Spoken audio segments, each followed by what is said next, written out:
Hello everyone, this is Zach Meyer. Today I will be covering biometric securities and just biometrics in general. Um, so moving on to what we cover today in this presentation. First we will go over what are biometrics. Then we'll talk a little bit about the history of biometrics, um, how they work. Then we'll move on to how biometrics are used in today's society.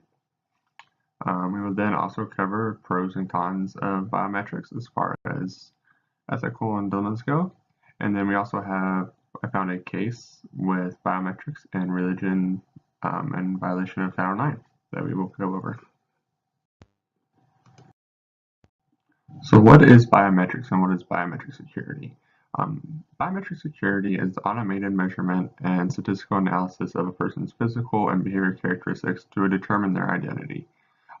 So basically, it's using systems to analyze people's features to make sure they are who they say they are. As far as their facial features is brow lines, nose size, eye placement, ear location on their face, as well as their fingerprints, DNA, iris patterns, and their voice as well. Because through time we have realized that each person has unique characteristics and they can be identified through them uniquely.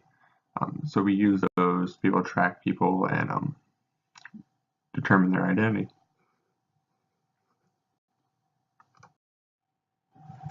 So just a little bit more about the history of biometrics in general. Biometrics came around in the early 1800s with the um, creation of what is now known as Bertillonage, created by Alphonse Bertillon, which basically he just measured the features of people's bodies, which ultimately they determined not to be very reliable because many features can be shared among different people, and if two different people can measure the same person in different ways, which can give us a totally different reading. There was a case at one time where there were identical twins, um, and the one twin committed a crime, and the other twin was ultimately jailed for that crime when he wasn't responsible for it. So that was scrapped pretty quickly due to the inconsistent measurements that they got. Then came fingerprinting around the 1870s. Dr. Henry Faulds found that, and then he determined that there were no two are alike, and that gave us a pretty reliable system. And then we have the Henry classification system, which wasn't founded by Dr. Henry. It was founded by a different Dr. Henry, which that gave us the loops, swirls, and arches classification that we still currently use today. Then around 1936, Frank Birch determined that iris patterns are a good way to identify people. Frank was a ophthalmologist, so he spent his day looking at eyes and realized that everyone's irises had different patterns and that they were able to be identified through them. However, he did not patent that. That patent wasn't issued until 1994. When there was a study released stating that they were indeed unique to each individual. Facial recognition stemming back to the Bertillonage, the first government contract was given to Woodrow Bledsoe for his partial automation of facial recognition. The full facial recognition didn't come into effect until the early 2000s. So how does a biometric system work? So for this example, we're just going to look at fingerprints. So let's say you got your new iPhone and you set it up and you had to roll your finger across the keypad reader several times. What it was doing was taking measurements of your finger and looking at the lines and ridges in there, and it was coordinating them with a binary. So each spot where they could see an arch or a ridge or spaces in between your lines, it created a mathematical numerical map of your finger, and it saved that on your phone, and deletes the picture of your finger and keeps those mathematical numbers as a binary. That way, when it comes back, when you put your finger on there now, it sees the numbers and not your fingerprint. And that is how all of those biometric fingerprints readers work. They don't keep a picture of your fingerprint, just the mathematical binary of your fingerprint, which is different than if you were fingerprinted by the police or whatnot. They actually keep your fingerprints, not a mathematical representation of them. If you've ever seen the show Person of Interest, you can see how they scan the streets for facial recognition. It's sort of the same thing they did in Tampa on that day. So how are binary systems used? So they're used for three different things. One, for verification. Are you who you claim to be? These types of things are used in time clocks. A lot of places where you have to put your finger on the thing after you type in your number to verify that's who you are. Different, like secure rooms. TV shows where they scan their retina to get into a room. Same kind of concept there. Identification, who are you? If someone breaks into a business, your home, they'll swap your fingerprints, and it's that type of thing. They're trying to figure out who it is. And then also for patrolling spaces, like we just discussed with the Tampa Bay Super Bowl, they'll scan the crowd looking for potential threats or anyone that is in the area that shouldn't be.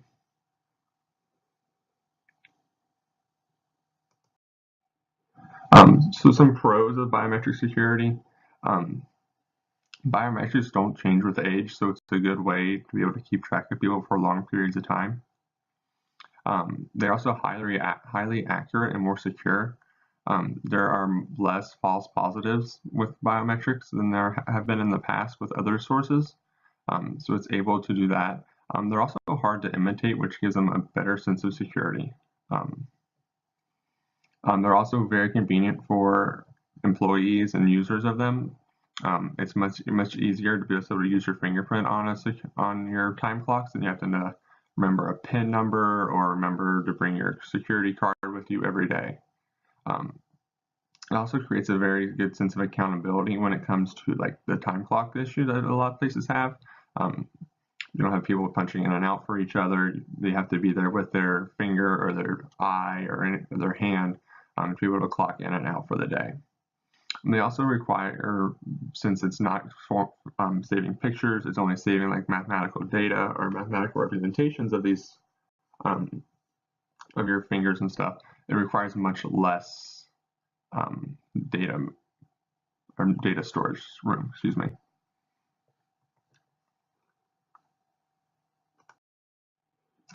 Some cons of the biometric security systems. There are a lot of big privacy concerns. However, like I said, these systems don't save copies of your fingerprints, only mathematical representations. So they can't be duplicated or sold or used to represent you in places. There are always the possibility of having false positives or false negatives. Bad fingerprint readings, bad facial recognition scans. But this typically only happens if there's only partials. So if they don't get all of someone's fingerprint, or they don't get all of their facial scans, or if they've had a significant change, or they're on different medications, stuff like that, that sometimes causes these. There's also a high startup cost. Due to this is higher technology, that is a little bit more expensive for them. And it's also sometimes hard to integrate into their current security programs or different computer softwares. So that's usually something that's difficult as well. There's also sometimes user acceptance problems, especially with some of the older generations that are still currently in the workforce, don't always trust the machines or understand them. So they're sometimes reluctant to be able to do that.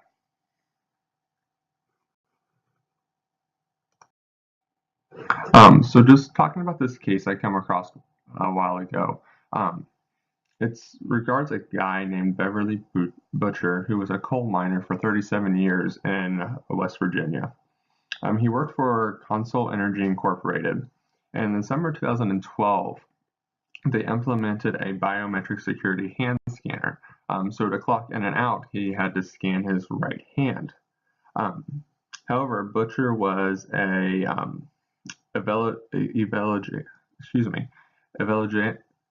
evangelical Christian. I did not pronounce that right.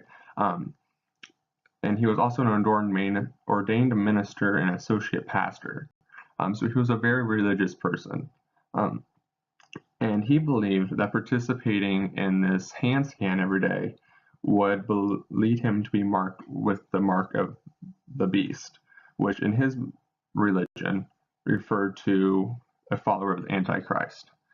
So he requested that he not have to use the hand scanner to clock in and out, to which Console Energy denied his request, which ultimately led him to retire out of feeling that he was forced to choose between working and his religion. So he files a lawsuit with the EOC, and the EEOC, goes on to sue Console Energy on his behalf, and they ultimately win due to lack of a reasonable accommodation to his religious belief. Since he had a sincere belief that if he used this right hand to scan in and out, he would be placed with the mark of the beast. They agreed with him and offered him $500,000 in restitution for his time that he was lost from work. Even though Console Energy claims they provided a reasonable accommodation of allowing him to use his left hand, that wasn't a well enough accommodation due to the fact that they allowed other people, particularly people who had injured their hands in some way, to use a punch-in number instead of the hand scan. So that's just something, bringing it back to the HR world where I'm in, making sure that we are accommodating everyone that needs to be, even in this high-tech security age. So just some discussion questions that I thought about while I was doing some research on this. Do biometric technologies violate individuals' right to privacy? We talked briefly about the security breach. What are your thoughts on the case about the EEOC lawsuit? Do you think it is reasonable or unreasonable to allow him not to use the hand scanner or to use a punch clock when others were able to? And do you think there's a difference between generations in their willingness to use and trust biometric systems? Then that'll be the end of my presentation. Thank you all. I hope you all learned something.